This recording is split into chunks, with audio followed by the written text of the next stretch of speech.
চাম্পাহাটি স্বাস্থ্য মেলা ওয়েলফেয়ার সোসাইটির পক্ষ থেকে 2রা ডিসেম্বর এক সাংবাদিক বৈঠক অনুষ্ঠিত হলো কলকাতা প্রেস ক্লাবে। এদিনের বৈঠক থেকে জানানো হয় আগামী 12ই ডিসেম্বর থেকে 15ই ডিসেম্বর পর্যন্ত চলবে এই মেলা অগ্রণী সংঘ প্রাঙ্গণ চাম্পাহাটিতে, যেখানে থাকছে বিনামূল্যে স্বাস্থ্য পরীক্ষা, চক্ষু পরীক্ষা, ছানি অপারেশন, বিভিন্ন ডাক্তারদের উপস্থিতিতে বিভিন্ন শারীরিক অসুস্থতা সম্পর্কে সচেতনতা বৃদ্ধিতে আলোচনা সভা। এছাড়াও breast cancer screening, AI base ইত্যাদি বিভিন্ন পরিষেবা মানুষ পাবে এই স্বাস্থ্য মেলা থেকে সম্পূর্ণ বিনামূল্যে।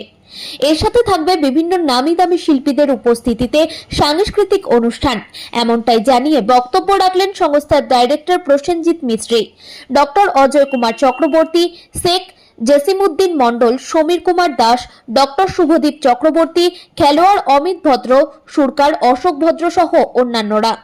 যে স্বাস্থ্য মেলায় অন্তত 10,000 মানুষ পরিষেবা বছর নেবেন, বাড়তি হলে তো আমরা তৈরি আছি।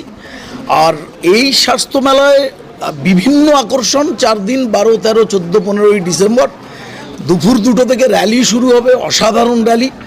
প্রত্যেক দিন সন্ধ্যায় মানসিক স্বাস্থ্যকে ঠিকঠাক রাখবার জন্য সাংস্কৃতিক অনুষ্ঠান, 3টে থেকে 6টা খুব গুরুত্বপূর্ণ সেশন, বহু কিছু জানা যাবে প্যানেল ডিসকাশন থেকে ডাক্তারবাবুদের, এবং 3 শতাধিক ডাক্তারবাবু আসবেন। বহু মানে দামি দামি টেস্ট, কস্টলি টেস্ট এখানে থাকবে, যেগুলো বিনামূল্যে পাওয়া যাবে।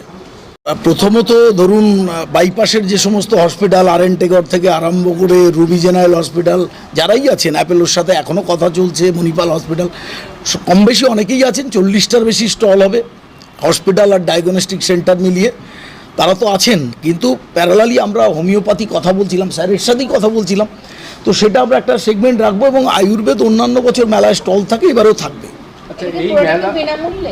সম্পূর্ণ বিনামূল্যে, কোনো টাকা পয়সা ছাড়াই এই মেলা। কি আমরা এক্সপেক্ট করছি প্রায় 15,000-এর কাছাকাছি মানুষ আমাদের স্বাস্থ্য মেলা আসবেন। সেখান থেকে তার যে ক্যান্সার সম্বন্ধে তার অ্যাটলিস্ট কিছু না হোক, তার যে ওয়ার্নিং সাইন্সগুলো সেগুলো যদি জানতে পারে, সেটাই ভীষণ ইম্পর্ট্যান্ট হবে। আমরা তামাক নিয়ে কথা বলবো, যেখানে সিগারেটকে বর্জন করতে হবে, গুটখাকে বর্জন করতে পারবে। এইখান থেকে যদি একটা বাচ্চাও যদি বাড়ি ফিরে গিয়ে যখন তার বাবা গুটখা বা পান মশলা খাচ্ছে, তখন তাকে যদি আটকায়, তাতেও কিন্তু একটা লাইফ বাঁচানো যাবে। সেটা ধর মেন। তারপর হচ্ছে যেটা আমি বললাম, যে জরায়ু মুখে ক্যান্সার বা মহিলাদের ক্যান্সার সম্বন্ধে আমাদের জেনারেলি দেখা যায় একটা অবজ্ঞা আছে সোসাইটিতে, তো তার অ্যাওয়ারনেস আমরা ক্রিয়েট করতে চাই। মেনস্ট্রুয়াল হাইজিন নিয়ে কথা বলতে চাই, যে টপিকগুলো লোকে কথা বলতে চায় না, আমরা সেইগুলো নিয়ে বেশি ডিসকাস করতে চাই।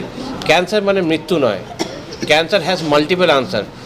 এখনকার দিনে যেটা হয়ে গেছে, ক্যান্সারের ট্রিটমেন্টে অনেকের ধারণা হচ্ছে ভীষণ ব্যয়বহুল, আপনাকে শুধু সার্জারি করলেই ঠিক হয়ে যাবে বা শুধু রেডিয়েশন করলে ঠিক হবে না। একটা যে ক্যান্সারের ট্রিটমেন্ট খরচা অনেক কমে এসছে, আমাদের প্রপার ট্রিটমেন্ট করলে কিওর সম্ভব। তো এই যে মেসেজটা আমরা সবার মাথায় পৌঁছাতে চাই। সেকেন্ড থিং যেটা হচ্ছে পলিউশন, যেটা আমাদের এখানে এবারে থিম, যে দূষণে কর্কট, দূষণকে করিব রদ, তো কর্কট হবে বধ। তো আমরা যদি পলিউশন কমাতে পারি আমাদের দেশে বা আমাদের শহরে, তো আমরা অনেক ক্যান্সার আমাদের